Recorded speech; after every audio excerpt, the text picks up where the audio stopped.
نبی رحمت علیہ السلام کے ارشادات اتنے اعلیٰ ہیں جو ہر انسان کو، ہر شخص کو شعور زندگی عطا کرتے ہیں۔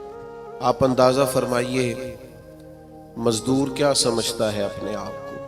وہ سمجھتا ہے میں نہایت غریب آدمی ہوں، صبح جاتا ہوں، مشقت کرتا ہوں، پسینے میں شرابور رہتا ہوں، ہاتھوں پہ چھالے پڑ جاتے ہیں۔ لیکن اگر حضور علیہ السلام کی تعلیمات کو دیکھا جائے تو حضور فرمانے لگے سب سے بہترین کھانا ہی وہ ہے جو تو اپنے دو ہاتھوں کی محنت سے کما کے کھاتا ہے۔ نبی کریم علیہ السلام نے اس کو اتنی عزت دی کہ مزدور کو فخر ہونے لگا کہ میں مزدوری نہیں کر رہا، میں تو بڑا عظیم آدمی ہوں۔ ہر شخص کے بارے میں جو حضور کی تعلیم، آپ یقین کریں ہماری جتنی بھی زندگی میں، ہمارے ذہنوں میں، ہمارے مزاجوں میں، ہماری طبیعتوں میں جتنا بھی اضطراب پیدا ہوتا ہے، جتنی بھی بے چینی پیدا ہوتی ہے، کسی جگہ کسی مقام پر اگر کوئی الجھاؤ پیدا ہوتا ہے تو ان سارے سوالوں کے جواب اللہ کے رسول نے ارشاد فرمائے۔ ہم چونکہ کتاب و سنت کی تعلیمات کے معاملے میں بہت گہرا اترتے ہی نہیں، زیادہ توجہ ہی نہیں کرتے، انہماک کے ساتھ ان چیزوں کو لیتے نہیں، ورنہ ایک ایک پہلو پر حضور نے تعلیمات بیان فرمائی۔ اور پھر اس کے ساتھ ساتھ جو کمال ہے وہ یہ ہے کہ محبوب کریم نے صرف کتاب کی تعلیم نہیں دی، حکمت بھی سکھائی۔ دانائی بڑی نعمت ہے، حکمت بڑی سعادت ہے، اور نبی پاک صلی اللہ تعالی علیہ وسلم حکمت کی تعلیم ارشاد فرمانے والے۔ ہمارے ہاں نہ جلد بازی، بے چینی، بے قراری اور فیمس ہونے کا شوق اور آگے بڑھنے کا شوق اور اپنی زندگی کے اندر طرح طرح کی انسان کی اچھلتی اور مچلتی خواہشات یہ اسے حکمت سے دور کر دیتے ہیں۔ نبی پاک صلی اللہ تعالی علیہ وسلم نے ہمیں جو حکمت عطا کی ہے نا، وہ انسان کو بردبار کر دیتی ہے، اس کی زندگی میں ٹھہراؤ آ جاتا ہے۔ وہ جس مقام پہ بھی ہوتا ہے وہ اپنے آپ کو اللہ تبارک و تعالیٰ کی خاص رحمت میں شمار کرتا ہے، اسے ایک خاص قسم کا اطمینان قلبی اور انشراح صدر نصیب ہوتا ہے۔ دیکھیں ایک ہی کام ہے، اسے بے چین ہو کے کر لیا جائے پھر بھی اس نے ہو جانا ہے، بے چین ہو کے کر لیا جائے، پریشان ہو کے کر لیا جائے، الجھ کے کر لیا جائے اور اکتا کے کر لیا جائے تو کام پھر بھی ہو جاتا ہے۔ لیکن وہی کام اگر سکون سے کر لیا جائے، ٹھنڈک سے کر لیا جائے، ذرا مسکرا کے کر لیا جائے، ذرا بردباری سے کر لیا جائے تو اس کا نتیجہ یہ نکلتا ہے کہ انسان نہ سکون میں رہتا ہے۔ ہمارے ہاں چونکہ دانائی نہیں ہوتی تو جو بالکل صحیح چیز ہوتی ہے نا اس کا بھی ہم ایسا الٹ مطلب بیان کرتے ہیں، ایسا انفرادی مطلب بیان کرتے ہیں کہ وہ صحیح بات بھی بعض اوقات نہ غلط ہو جاتی۔ آپ صحیح بات بھی کریں، وہ کچھ لوگ کہتے ہیں جی میں اس لیے کڑوا ہوں کہ میں سچ بولتا ہوں، تو میں نے کہا ایسی بات نہیں ہے، دنیا میں سب سے زیادہ سچ نبی کریم نے بولا ہے، پر اتنا میٹھا کر کے بولا ہے کہ دل نہیں روح تک اتر گیا ہے۔ عزیز دوستو، ایک بادشاہ نے نا خواب دیکھ لیا تھا، اس نے خواب دیکھا کہ میرے سارے دانت ٹوٹ گئے۔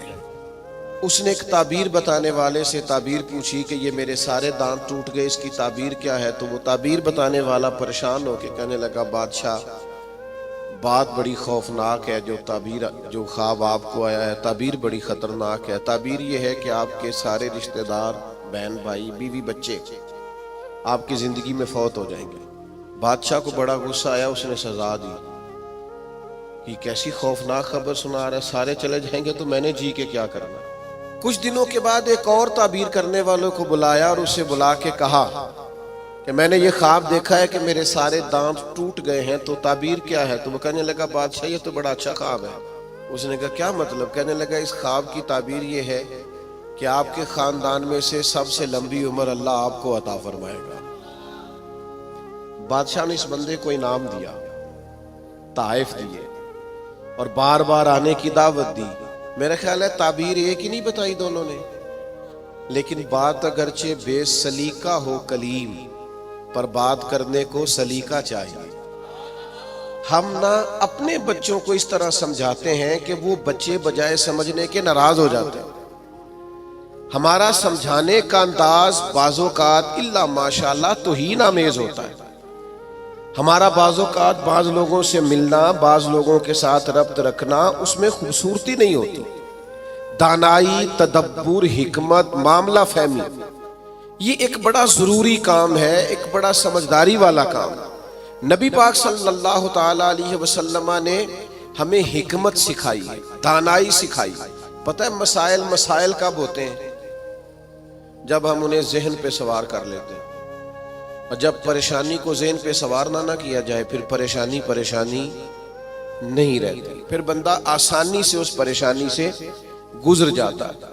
بڑے تدبر کے ساتھ روزمرہ کے معاملات کو ڈیل کریں. میرے پاس ایک دوست اپنے بچے کو لے کے آئے کہ حضرت اس کو دم کر دیں، اور ساتھ انہوں نے کہنا شروع کیا باقی تو اس کے بہن بھائی بڑے اچھے تھے، یہ ضدی بھی بہت ہے اور اڑ بھی بڑی جلدی جاتا ہے، اور اس کے مزاج میں تلخی بھی بہت زیادہ ہے، اور اس کی طبیعت کے اندر سختی. دو چار باتیں انہوں نے کی تو میں نے کہا کہ آپ تو اس کے والد ہیں، اگر آپ یہ لب و لہجہ اس کے بارے میں بیان کریں گے یہ تو سارے خاندان سے کٹ جائے گا. آپ کو تو ایسا کرنا چاہیے تھا کہ اگر آپ اسے سمجھاتے بھی تو اس طرح سمجھاتے کہ اسے پتہ ہی نہ چلتا مجھے کوئی سمجھا رہا ہے. آپ اس کو ضدی کہہ رہے ہیں، اس کا تو ذہن بن جائے گا میں تو واقعی ضدی ہوں، طبیعت بن جائے گی، ذہن اس کا الجھ جائے گا. حکمت کے ساتھ اپنے مخالف کو بھی کبھی ڈیل کرے نا. آپ کی توجہ ہے میری بات پر؟ اپنے مخالف کو بھی کبھی ڈیل کرے نا. ہم نا بعض دشمنوں کو اتنی اہمیت دیتے ہیں کہ وہ تگڑے ہو جاتے ہیں. کچھ دشمن ایسے ہوتے ہیں جن کے بارے میں قرآن کا حکم یہ ہے کہ وَإِذَا خَاطَبَهُمُ الْجَاهِلُونَ قَالُوا سَلَامًا. جب تمہارا جاہلوں سے آمنا سامنا ہو تو تم نے کہنا ہے بھئی تمہیں سلام ہو. ہر آدمی سے الجھیں گے نہیں، ہر ایک سے بحث نہیں کریں گے، ہر ایک کے بارے میں یہ ذہن نہیں بنائیں گے کہ یہ بھی میرا دشمن ہے، یہ بھی میرا مخالف. اتنی جلدی اپنے ذہن کے اندر تناؤ نہیں پیدا کریں گے. ایک صحابی آئے حضور کی خدمت میں، مشکاۃ شریف میں حدیث موجود ہے. عرض کیا یا رسول اللہ صلی اللہ تعالی علیہ وسلم، کفار آپ کا نام بگاڑ کے لینے لگے ہیں، معاذ اللہ ثم معاذ اللہ. وہ کہتے ہیں اگر ہم نے محمد مان لیا تو محمد کا معنی تو وہ ہے جس کی تعریف کی جائے بار بار. اب وہ نام بگاڑ کے معاذ اللہ آپ کو برا بھلا کہتے ہیں. تو وہ صحابی آئے تھے اور انہوں نے بڑی خوفناک طریقے سے بات سنائی. پر پتہ ہے حضور نے کیا فرمایا؟ فرمایا پتہ نہیں وہ کس کو گالیاں دے رہے ہیں، پتہ نہیں وہ کس کا نام بگاڑ رہے ہیں، مجھے تو اللہ نے محمد بنایا ہے. اپنے دشمن کو بھی آپ حکمت سے ڈیل کریں گے، آپ دیکھیں گے کہ آپ کو اس کو اتنا توانا نہیں کر دینا کہ وہ بعد میں زیادہ بڑا مسئلہ بن جائے. تو دانائی، تدبر، حکمت، معاملہ فہمی. یعنی ایک شخص نے آ کے حضور کی بارگاہ میں عرض کیا میں اس شرط پہ کلمہ پڑھوں گا کہ میں نمازیں 2 پڑھوں گا. یہ صرف حضور کا اختیار ہے کہ نبی پاک کسی کو اجازت دے دیں، ورنہ کسی اور کا اختیار نہیں ہے. میں فقط 2 نمازیں پڑھوں گا، اگر آپ اجازت دیتے ہیں تو میں کلمہ پڑھتا ہوں. اللہ کے حبیب نے فرمایا تو آ جا 2 ہی پڑھ لینا. شارحین حدیث نے لکھا ہے اس نے 2 نمازوں کی شرط پہ کلمہ پڑھا تھا، پھر وہ تہجد بھی پڑھا کرتا تھا. ہمارے ہاں نا لوگوں کو موقع ہی نہیں دیا جاتا مسجد آنے کا. یہ کبھی کبھی کچے نمازی آتے ہیں نا رمضان شریف میں تو پکے نمازی انہیں گھورتے ہیں، کہتے ہیں تسی آ گئے ہو فصلی بٹیرے. اور بھئی ان بچوں کو آ تو لینے دو اور دعا کرو یا اللہ مسجد آ گیا ہے، اب مہربانی فرما اس پہ رحمت کر، اسے پکا نمازی بنا. لیکن وہ دانائی، وہ خاص حکمت، وہ معاملہ فہمی، وہ حسن جو نبی پاک علیہ السلام نے ہمیں دیا ہے، ہمیں اس معاملہ فہمی کو سمجھنا چاہیے، ہمیں موقع دینا چاہیے. دیکھیے جب صلح حدیبیہ ہوئی نا تو بعض شرائط ایسی تھی جو بڑی مشکل تھی صحابہ کے لیے ماننا. مثلا ایک شرط یہ تھی صلح حدیبیہ جب حضور نے کفار مکہ کے ساتھ صلح کی تو اس میں ایک شرط یہ تھی کہ اگر کوئی مسلمان مکے سے مدینے آئے گا اپنے آقا کی اجازت کے بغیر تو مدینے میں اسے رکھا نہیں جائے گا، واپس کیا جائے گا. لیکن اگر کوئی مدینے سے مکہ جائے گا تو مکے والے واپس نہیں کریں گے. یعنی ہم بندہ واپس کریں گے، وہ وہاں بندہ رکھ سکتے ہیں، لیکن ہمارا اپنا بھی آئے تو ہم اسے پناہ نہیں دیں گے. اب یہ شرط بڑی عجیب تھی. حضرت عمر رضی اللہ تعالیٰ عنہ پریشان ہو گئے، بخاری شریف میں موجود ہے، اور جا کے عرض کی یا رسول اللہ صلی اللہ تعالیٰ علیہ وسلم، آپ بھی سچے ہیں، قرآن بھی سچا ہے، اسلام بھی سچا ہے، پھر ہم دب کے صلح کیوں کریں؟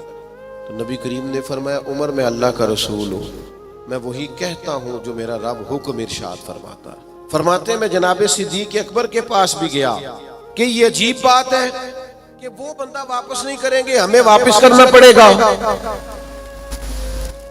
تو یہ ہم دم کے صلح کیوں کریں جب قرآن سچا، اسلام سچا، نبی کریم سچے؟ تو حضرت ابو بکر صدیق کے ایمان پہ قربان جائے، انہوں نے بھی وہی لفظ دہرائے، کہنے لگے عمر وہ اللہ کے رسول ہیں، وہ جو بات بھی کرتے ہیں رب کریم کے حکم سے کرتے ہیں، لہذا انہوں نے جو کر دیا ٹھیک ہے۔ اب یہ وہ بظاہر شرط تھی جس سے لگ رہا تھا کہ مسلمان دب کے صلح کر رہے ہیں، لیکن آپ کو پتہ ہے سب سے زیادہ فائدہ اسلام کو اس شرط نے دیا۔ وہ جو مجاہدین اسلام مکہ مکرمہ سے ہجرت کر کے مدینہ طیبہ آتے، انہیں پتا تھا کہ حضور علیہ السلام ہمیں نہیں رکھیں گے۔ حضرت ابو البصیر رضی اللہ تعالیٰ عنہ اور اس طرح کے کچھ اور صحابہ یہ جب مدینہ طیبہ آئے اور حضور نے واپس کیا تو انہوں نے ایک تیسرے مقام پہ ڈیرا لگایا، وہاں سارے مجاہدین آہستہ آہستہ اکٹھے ہونے لگے۔ اس کا نتیجہ یہ نکلا کہ کافر جب بھی وہاں سے گزرتے انہیں تکلیف کا سامنا کرنا پڑتا، تو جس شرط پر وہ بڑے ڈٹے ہوئے تھے نا کہ ہم نے منوا لیا ہے، سب سے پہلے کفار مکہ اکٹھے ہو کے آئے کہ مہربانی کریں اس شرط کو تو ختم کریں، آپ اپنے لوگوں کو بلائیں مدینہ منورہ۔ تو تدبر، دانائی، معاملہ فہمی، ہم نا آہستہ آہستہ بڑے جلد باز ہو گئے ہیں، طبیعتوں میں بے چینی، بے قراری، ایک بات نہ ہماری مانی جائے ہم پریشان ہو جاتے ہیں، ذرا برابر ہماری طبیعت کے مخالف کوئی شخص بات کر دے ہم ڈسٹرب ہو جاتے ہیں، ہمارا ماحول اس قدر زیادہ پیچیدہ ہو جاتا ہے ذہنی کہ جو بڑے بڑے باصلاحیت لوگ ہیں، بڑے بڑے باشعور لوگ، وہ بھی حکیم نہ ہونے کی وجہ سے، دانا نہ ہونے کی وجہ سے اپنی صلاحیتوں سے کوئی فائدہ نہیں اٹھا سکتے۔ میرے نوجوان دوستوں، میرے بزرگوں، اپنی زندگی میں کمال بردباری پیدا کریں، کمال حوصلہ پیدا کریں، طبیعت کے اندر ٹھہراؤ لائیں، آپ محسوس کریں گے کہ بہت سارے بگڑے ہوئے کام سنورنے لگیں۔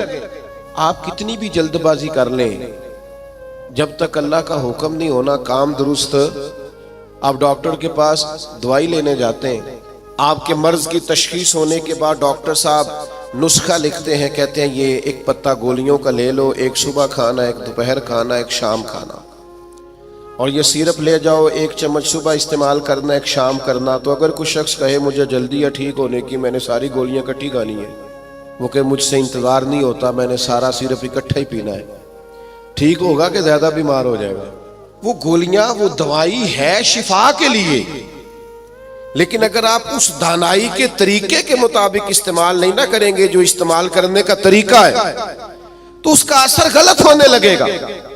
ہمارے مزاج کا جو الجھاؤ ہوتا ہے اور طبیعت کی جو جلد بازی ہوتی ہے، اور یہ جو بار بار جن لوگوں کو غصہ آتا ہے اور جو بار بار جبر میں آ جاتا ہے، بار بار ٹھنڈے ہو جاتے ہیں، تانے شانے کبھی مل جائیں تو سن لینے چاہیے، کیا رہ جائے، تانوں کا بھی تو مزہ ہے نا، یہ مزہ لیں، یہ سرور حاصل کریں۔ میں کالج میں پڑھتا تھا تو جو میرا دوست سب سے زیادہ مجھے تنگ کرتا تھا نا، مولوی کہہ سب سے زیادہ، پھر ایک دن اسی کا مجھے فون آیا کہ یار کدھرے میل تیرے نہ تصویر کھجانی، انج بھی سجن واہ واہ تے انج بھی سجن واہ واہ۔ تو ایک دوست مجھے کہنے لگے میں نے میلاد کی جھنڈیاں اور لائٹیں لگائی ہیں تو مجھے دو بندے بڑے تانے دیتے ہیں۔ میں کہ بس دو، یعنی حضور کے نام پہ تانا کھانا اور دو سے ہی پریشان ہو گیا، یہ 200 بھی ہو تو اس کا مزہ لینا چاہیے۔ جے کر یار دے نام دا ملے مینا، انہوں چولی پا لئیے پنجے سٹیے نا، تو جے کر یار دے نام دی ملے سولی، پھر چوٹا چوٹ لئیے پیشانٹیے نا۔ اگر کبھی یہ تانا ملتا ہے تو اس کا مزہ لیں، آپ اس خوبصورتی کو انجوائے کریں، لیکن آپ پریشان ہو گئے ہو فلانے نے 2 باتیں کر دی تو اچھا کیا نہ کر دی، اچھا کیا نہ کر دی، آپ کو سنبھلنے کا موقع ملے گا۔ وہ جی سارے میرا ساتھ چھوڑ گئے تو ٹھیک کیا سب نے، آپ مضبوط ہو جائیں گے جب سارے ساتھ چھوڑ جائیں گے۔ جب سہارے ہٹ جاتے ہیں تو انسان کو سنبھلنے کا موقع ملتا ہے۔ جب تک ہم دانائی کے ساتھ حکمت کے ساتھ معاملات کو نہیں لے کے چلیں گے، آپ اپنے بچوں کی پرورش کریں تو وہ طریقہ جو حضور نے ہمیں حکمت سکھائی، آپ اپنے بزرگوں کی خدمت کریں تو وہ طریقہ جو نبی پاک نے ہمیں سکھایا، آپ رشتہ داروں کے ساتھ لین دین کریں، معاملہ کریں، تجارت کریں تو وہ طریقہ اختیار کریں جو حضور نے ہمیں سکھایا۔ آپ اپنی طبیعت کے اندر ایک عجیب سا سکون محسوس کریں گے، فیصلے اس طرح کے کریں کہ تھوڑا سوچ سمجھ کر، جذباتی فیصلے کبھی نہ کریں۔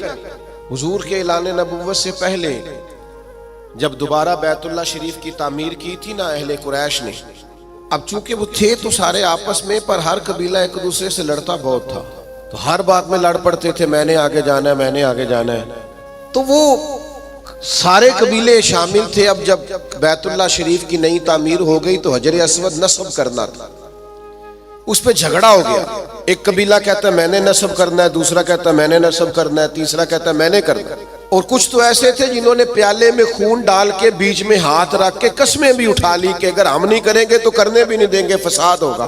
پھر طے ہوا کہ جو صبح سب سے پہلے حرم کعبہ میں داخل ہوگا اس سے فیصلہ کرائیں گے۔ کمال کی بات یہ کہ سب سے پہلے حرم کعبہ میں رسول رحمت تشریف لائے، اسیر دشمن کی چاہ میں بھی، مخالفوں کی نگاہ میں بھی، امی ہے، صادق ہے، معتبر ہے، میرا پیمبر عظیم تر ہے۔ انہوں نے کہا یہ تو صادق اور امین آ گئے، انہوں نے کہا جی یہ ہمارا فیصلہ کر دیں کہ حجر اسود کس قبیلے نے نصب کرنا ہے۔ تو نبی کریم علیہ السلام نے فرمایا کر دیتے ہیں نا۔ سرکار نے چادر بچھائی، حجر اسود اس میں رکھا، فرمایا سارے قبیلے ایک ایک کونا پکڑ لو۔ وہ سب نے ایک ایک کونا پکڑ لیا۔ جب حجر اسود کے قریب گئے تو محبوب نے وہاں سے اٹھا کے حجر اسود والی جگہ پہ رکھا۔ اب چاروں طرف دیکھا تو سب کو یوں ہی لگ رہا تھا میں اٹھا کے لایا ہوں، میں اٹھا کے لایا، میں اٹھا۔ ہم تو اپنے بچوں کے بیچ لڑائی کرا دیتے ہیں یہ کہہ کے کہ اے میرا پتر زیادہ لے کے۔ ہم تو اپنے گھر کے اندر فساد، ناراض نہ آئیے گا مجھ سے، ہم فساد ڈلوا دیتے ہیں۔ یہ بندہ ٹھیک ہے، او خدا کے بندے سارے بیٹے، ساری اولاد ہی برابر کی، کسی نے پیسے زیادہ کما لیے، کسی نے کم کما لیے، لیکن اپنا گھر نہ تباہ کریں۔ آپ دانائی کے ساتھ، حکمت کے ساتھ، تدبر۔ میں چھٹی کا دن تھا، مدرسے کی سیڑھیاں چڑھ کے اندر داخل ہوا تو بچے آپس میں کھیل رہے تھے اور ہلکی پھلکی شرارتیں بھی کر رہے تھے۔ مجھے بڑا ضروری کام تھا پر میں انہی پیروں پہ واپس آ گیا۔ تو مجھے پوچھنے لگے کہ جناب آپ گئے نہیں؟ میں نے کہا بچے کھیل رہے تھے، اب میری طرف دیکھتے تو ان کا کھیل خراب ہو جاتا۔ تو بھئی اب وہ بیچارے ہفتہ بھر پڑھتے ہیں تو انہیں کچھ کھیلنا بھی تو ہے نا۔ تو آپ تھوڑا موقع دیں۔ ہر معاملے میں، ہر جگہ جذباتیت کا شکار ہو جانا، الجھ جانا، غصہ کرنا، حضور علیہ السلام نے اسے پہلوان کہا ہے جو اپنے آپ پہ کنٹرول رکھے۔ فرمایا وہ پہلوان ہے جسے اپنے غصے پر کنٹرول ہو۔ اپنے آپ کو سنبھالیں، سارا کچھ ٹھیک ہو جائے گا۔ اپنے جذبات کو سنبھالیں، سارا کچھ ٹھیک ہو جائے گا۔ یعنی آپ بلا وجہ کسی کے بارے میں کہہ رہے ہیں کہ وہ بڑا ہو گیا ہے، وہ مشہور ہو گیا ہے، وہ اب آگے نکل گیا ہے، وہ میری بات نہیں سنتا، ایسا نہیں ہے۔ کچھ تو مجبوریاں رہی ہوں گی، یوں ہی کوئی بے وفا نہیں ہوتا۔ آپ تھوڑا سا نا موقع دیں، آپ چیزوں کو سمجھیں اور تھوڑا نا اپنے اوپر توجہ دیں کہ میں نے اپنے آپ کو کنٹرول میں رکھنا ہے، میں نے اپنے آپ کو سمجھانا ہے۔ بڑے بڑے مہنگے مہنگے ہوٹلوں میں لوگ جاتے ہیں اور دوسروں کو جاتا دیکھ کر پریشان بھی ہوتے ہیں۔ مجھ سے ایک دوست نے پوچھا آپ نے بڑی جگہ دیکھی، مزہ کہاں آیا؟ میں نے کہا وہ جب اماں نہیں ہانڈی پکاتی تھی اور کہتی تھی کہ کھانا لے کے آیا نہیں جاتا، یہ بیٹھنے کے لیے کوئی چیز لے لے اور یہاں میرے قریب ہی آ جا، اور پھر وہ سالن دیتی دفعہ یہ بھی کہتی تھی اکو باری ملنا ہی دوبارہ نہ منگی۔ وہ جو لطف ہے وہ دنیا کے کسی 5 سٹار ہوٹل میں میسر آتا۔ آپ جس حال میں ہیں اس میں راضی رہیں، اپنے کلچر سے، اپنی تہذیب سے، اپنے آپ سے پیار کریں۔ بھئی جس کو اللہ، وہ جی میرا کوئی رشتہ دار نہیں، جس کو اللہ نے تیرا چاچا بنایا تو کیسے انکار کرتا ہے؟ جس کو اللہ نے تیرا ماموں بنایا تو کیسے انکار کرتا ہے؟ جس خاندان کو اللہ نے تیرا خاندان بنایا، رب نے بنایا، یہ تیری مرضی۔ اللہ نے جہاں جہاں پیدا کیا، الجھے نہیں، پریشان نہ ہو، اپنے آپ کو تکلیف میں نہ ڈالیں، بڑی سمجھداری کے ساتھ۔ پتہ ہے آپ کو، لوگ جب لوگوں کو پریشان کرتے ہیں تو پریشان کر دیتے ہیں، چڑھا چڑھا کے پاگل کر دیتے ہیں۔ وہ لکھا ہے شیخ نے کہ ایک تاجر کی دکان بڑی اچھی چلتی تھی تو باقی تاجروں نے سوچا کہ اسے کسی طریقے سے بیوقوف کر دیا جائے، معاذ اللہ استغفر اللہ، سازش کی۔ وہ صبح صبح جب دکان کھولنے کے لیے آیا تو اس نے سفید امامہ پہنا ہوا تھا اور اس نے نیلے رنگ کا سوٹ پہنا ہوا تھا۔ تو پہلا تاجر ہی اسے دیکھ کے کہنے لگا ماشاءاللہ سفید لباس پر آپ کا یہ کالے رنگ کا امامہ کتنا پیارا لگ رہا ہے۔ اس نے کہا پاگل ہو گئے ہو، میرا تو یہ سفید رنگ کا ہے۔ تیسرا بھی ملا تو اس نے کہا کالے رنگ کا امامہ کیسے لگ رہا ہے؟ اس نے یہاں سے آگے کر کے دیکھا کہ یہ تو وائٹ ہے۔ پھر اس نے کہا، چوتھے نے کہا، پانچویں نے کہا، تو بندہ ذہنی طور پہ الجھ گیا، اتنا الجھا کہ سارا دن دکانداری نہ ہو سکی، بلکہ بعض نے لکھا کہ اس طرح کے لوگ تو دیوانے ہو جاتے ہیں۔ تب وہ ایک سیانے بندے کے پاس گیا، اس نے کہا کہ جناب میں ذہنی طور پہ پریشان ہوں، گاہکوں سے بھی لڑتا ہوں، آزمائش بڑی ہو گئی ہے، مسئلہ کیا ہے؟ تو انہوں نے کہا اصل میں تو نے مخالفوں کی باتیں توجہ سے سننی شروع کر دی۔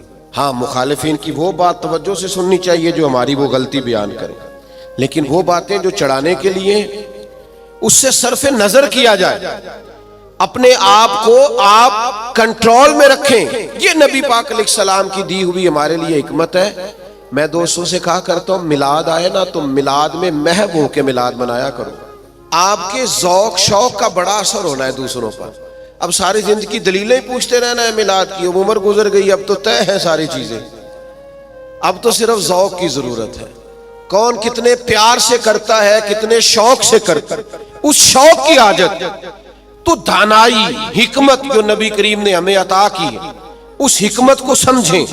بہت زیادہ معاملہ فہمی کے ساتھ چیزوں کو لے کے چلیں۔ جب نبی پاک علیہ السلام نے مکہ مکرمہ پر حملہ فرمایا، فتح مکہ ہوا، تو حضرت سعد ابن عبادہ رضی اللہ تعالیٰ عنہ کے پاس جھنڈا تھا، علم بردار تھے حضرت سعد بن عبادہ، جس کے پاس جھنڈا ہوتا تھا وہ سب سے آگے ہوتا تھا۔ تو حضرت سعد ابن عبادہ سب سے آگے تھے اور قائد تھے، انہوں نے کوئی ایک ایسی بات کر دی جو پالیسی کے خلاف تھی، تو بعض لوگوں نے احتجاج کیا کہ ان سے جھنڈا لے لیا جائے۔ اب ان کی کوئی ایسی بڑی غلطی بھی نہیں تھی، بلکہ غلطی نہیں تھی سرے سے، جھنڈا ان سے واپس لینا پڑ گیا، لیکن بندے بڑے حساس تھے، دین کے لیے ان کی خدمات بہت زیادہ تھیں، ان کی زندگی کے اندر یہ خوبصورتی تھی کہ ہمیشہ وفادار رہے وہ، ان سے جھنڈا واپس لینا ہے۔ صحابہ نے عرض کی یا رسول اللہ اب کیا کریں گے، بندہ بھی بڑا حساس ہے اور موقع ایسا آ گیا ہے۔ تو نبی کریم نے فرمایا لے لیں گے جھنڈا، کچھ بھی نہیں ہوتا۔ یا رسول اللہ ایک شخص کو منصب سے ہٹانا ہے تو پریشان تو ہوگا نا، فرمایا کچھ بھی نہیں ہوگا۔ اب لوگوں نے دیکھا رسول پاک کی کمال حکمت کو، اب لوگوں نے دیکھا وہ میلاد والے محبوب کی دانائی، وہ تدبر، وہ کمال، وہ فراست، وہ علم، وہ بردباری، وہ چیزوں کو پوری گہرائی سے لینا۔ نبی کریم نے حضرت سعد ابن عبادہ کو بلایا اور بلا کے فرمایا بھی میرا ارادہ بن کے آپ سے جھنڈا لے لیا جائے۔ تو عرض کی یا رسول اللہ صلی اللہ علیہ وسلم جیسے حکم، لیکن ساتھ ہی حضور فرمانے لگے بنا ارادہ یہ ہے کہ آپ سے لے لیا جائے اور آپ کے بیٹے کو دے دیا جائے۔ دنیا میں باپ سب سے زیادہ تب راضی ہوتا ہے جب وہ سمجھتا ہے میرا بیٹا برابر کا ہو گیا ہے، اب میری سیٹ پہ بیٹھ۔ جس بات سے انہوں نے ناراض ہونا تھا اسی بات سے وہ سب سے زیادہ راضی ہو گئے۔ یا رسول اللہ میرے بیٹے کو ملے گا؟ تو میرے عزیز معاملہ فہمی، تدبر، حکمت یہ نبی کریم نے ہمیں سکھائی ہے۔ آپ اپنے دوستوں کے درمیان، اپنے گھر کے درمیان، اپنے ماحول کے بیچ اس طرح کے دانا ہو جائیں کہ کبھی بھی آپ مایوسی نہ پھیلنے دیں۔ کوئی کمزور ہو رہا ہے، کوئی الجھ رہا ہے، کوئی غربت سے، بیماری سے، آزمائش سے پریشان ہے، تو آپ اس قدر دانائی کا مظاہرہ کریں کہ لوگوں کو سکون نصیب ہونا شروع ہو جائے۔ لوگ وہاں سے نکلنا، ہمارے بزرگ فرمایا کرتے کہ اگر تم سے کوئی تلخ بولتا ہے نا تو یہ نہ کہا کرو متکبر بہت ہے، کہا کرو ہو سکتا ہے بیچارہ بڑا پریشان ہو سکتا ہے بیمار ہو سکتا ہے کہیں کمزوری آ گئی۔ جب تک آپ دانائی کے ساتھ چیزوں کو نہیں لیتے، حکمت کے ساتھ آپ معاملات کو نہیں دیکھتے، اتنی دیر تک چیزیں بہتر نہیں ہو سکتی۔ آپ اس دانائی کے ساتھ چلیں گے، تدبر کے ساتھ چلیں گے، حکمت کے ساتھ چلیں گے تو آپ محسوس کریں گے آپ نے، اب دیکھیے نا کون سا ظلم ہے جو مکہ مکرمہ میں صحابہ کرام پر نہیں ہوا۔ ان کے وجود پر گرم پتھر رکھے گئے، ان کو دروں سے مارا گیا، اور جو غلام تھے ان پر تو سختیاں اور بھی زیادہ تھیں۔ لیکن آپ کو پتہ ہے یہ نبی پاک علیہ السلام کی حکمت کا کمال ہے کہ حضور نے ایک منٹ کے لیے بھی کسی کو مایوس نہیں ہونے دیا۔ حضور نے ہر موقع پر ان کے دل کو تسلی دی، راحت دی، انہیں پریشان نہیں ہونے دیا، بلکہ وہ اس تکلیف کو سہتے تھے تو انہیں لطف آتا تھا، اس لیے کہ وہ فضائل جو اللہ کے راستے میں تکلیف برداشت کرنے کے حضور نے بیان کیے تھے وہ اچھی طرح سے انشراح صدر تھے، ان کو جان گئے تھے۔ ہماری بے چینیاں، ہمارا الجھاؤ، بات بات پہ جھگڑا کرنا، وہ ہمارا مخالف ایک بات کر کے چپ کر جاتا ہے، ہم سارا وقت اسے جواب دینے میں ضائع کر دیتے ہیں۔ وہ خدا کے بندے، اور بڑے بڑے لمبے چوڑے کام کرنے والے، بڑی بڑی ڈیوٹیاں سر انجام دینی ہے، معاشرے میں بڑا انقلاب برپا کرنا ہے۔ حضرت صدر الشریعہ رحمۃ اللہ علیہ کا قول مجھے ایک جگہ ملا، وہ جب اپنے شاگردوں کو پڑھانے کے لیے بٹھاتے تھے نا مسند تدریس پر، تو فرماتے تھے بیٹا جب تم گھر سے ناراض آؤ تو کلاس میں پڑھانے کے لیے نہ بیٹھنا، پہلے ذرا اپنا موڈ فریش کر لینا، طبیعت کو تازہ کر لینا، پھر طالب علموں کو پڑھانا، یہ نہ ہو غصہ کسی اور کا ہو اور نکل کسی اور پہ جائے۔